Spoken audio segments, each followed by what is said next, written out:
বিসমিল্লাহির রহমানির রহিম।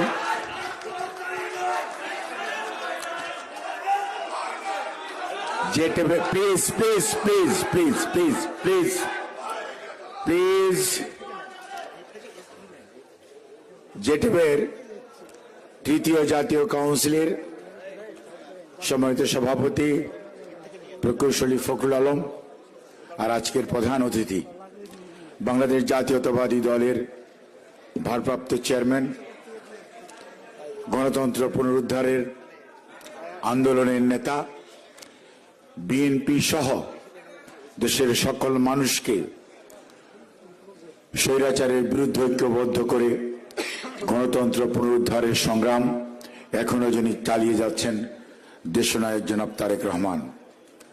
উপস্থিত আজকে জাতীয়তাবাদী দলের সংগ্রামী মহাসচিব জনাব মির্জা ফখরুল ইসলাম আলমগীর, উপস্থিত স্থায়ী কমিটির অন্যতম সদস্য প্রফেসর ডক্টর আব্দুল মঈন খান স্যার সহ বিএনপি জাতীয় নির্বাহী কমিটির সম্মানিত ভাইস চেয়ারম্যান এবং উপদেষ্টা মণ্ডলীর সদস্যগণ, সম্পাদক মণ্ডলীর সদস্যগণ সহ পেশাজীবী বিভিন্ন সংগঠনের নেতৃবৃন্দ এবং জাতীয়তাবাদী টেক্সটাইল ইঞ্জিনিয়ার্স অ্যাসোসিয়েশনের উপদেষ্টা মণ্ডলী, নির্বাচন কমিশন এবং আজকের কাউন্সিলের আগত ডেলিগেটগণ, সাংবাদিকগণ, আসসালামু আলাইকুম।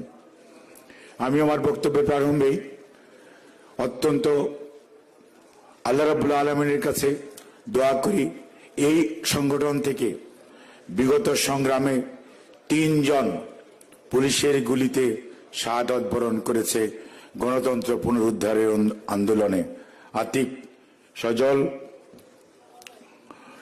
এবং সেলিম তালুকদার সহ আল্লাহ তাদেরকে বেশ নসিব করুক।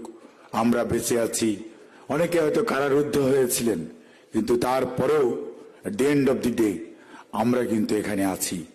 কাজেই যে সমস্ত মানুষগুলো আন্দোলন সংগ্রাম করতে যে গত 16 বৎসরে আমাদেরকে ছেড়ে চলে গেছেন, শহীদ হয়েছেন, কেউ কাউকে গুম করা হয়েছে, সবার প্রতি আমরা যারা শহীদ হয়েছেন তাদের আত্মার মাগফিরাত কামনা করি, যারা গুম হয়েছেন তাদেরকে আমরা ফেরত পাবো এই আশাবাদ ব্যক্ত করি।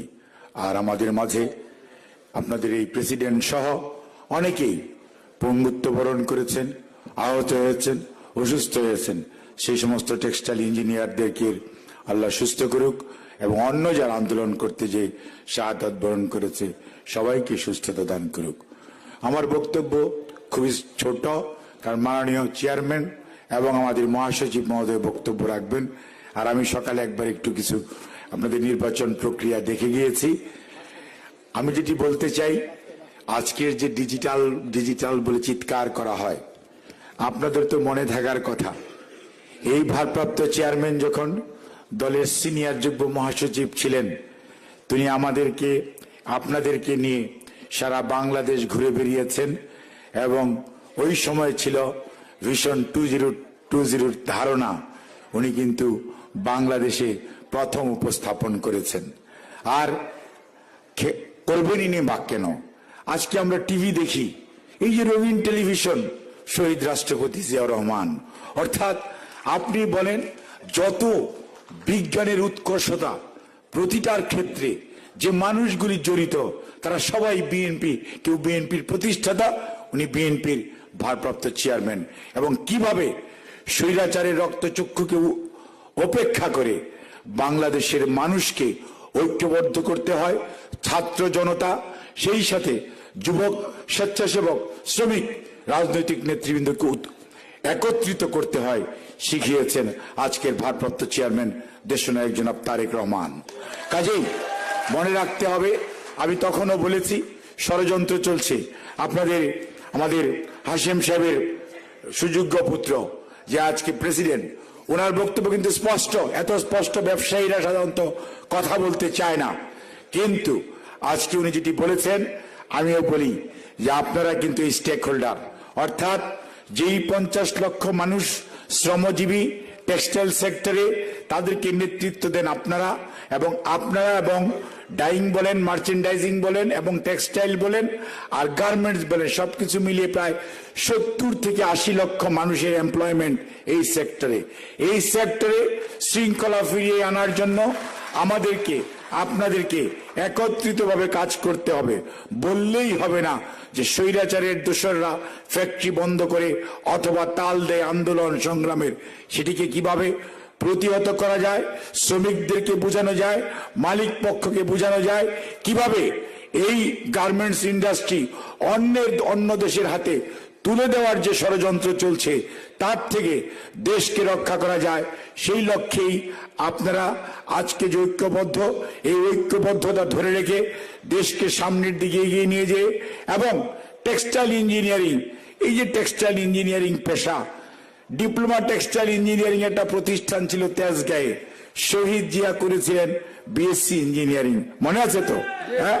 এবং দেশনেত্রী বেগম খালেদা জিয়া উনি কিন্তু এই যে ডিপ্লোমার যে 6টা পরবর্তীতে করলেন, তখনও সাইফুর রহমান স্যারও তখনও অর্থমন্ত্রী ছিলেন এবং প্রধানমন্ত্রী ছিলেন দেশনেত্রী বেগম খালেদা জিয়া। কাজেই আজকের যে ম্যান পাওয়ার যেটা টেক্সটাইল সেক্টর এসছে, সবগুলোর পিছনে শহীদ জিয়া, খালেদা জিয়া, বিএনপি। কাজেই আপনাদেরকে মনে রাখতে হবে এই সেক্টরকে আরো অনেক দূর যেতে হবে। ভিয়েতনামকে হারাতে হবে, চায়নাকে হারাতে হবে এবং ইন্ডিয়ার এই যে ষড়যন্ত্র তার থেকে বেরিয়ে আসতে হবে। বাংলাদেশে সামনের দিকে এগিয়ে যাওয়ার দিনের নেতৃত্ব দিবেন দেশনায়ক তারেক রহমান। সৈনিক হিসাবে কাজ করতে হবে আপনাদের সবাইকে ধন্যবাদ। আল্লাহ হাফিজ। বাংলাদেশ জিন্দাবাদ, বাংলাদেশ জাতীয়তাবাদী দল জিন্দাবাদ, শহীদ জিয়া অমর হোক, দেশনেত্রী বেগম খালেদা জিয়া জিন্দাবাদ, দেশনায়ক জনাব তারেক রহমান জিন্দাবাদ, জাতীয়তাবাদী textile engineers association of Bangladesh জিন্দাবাদ।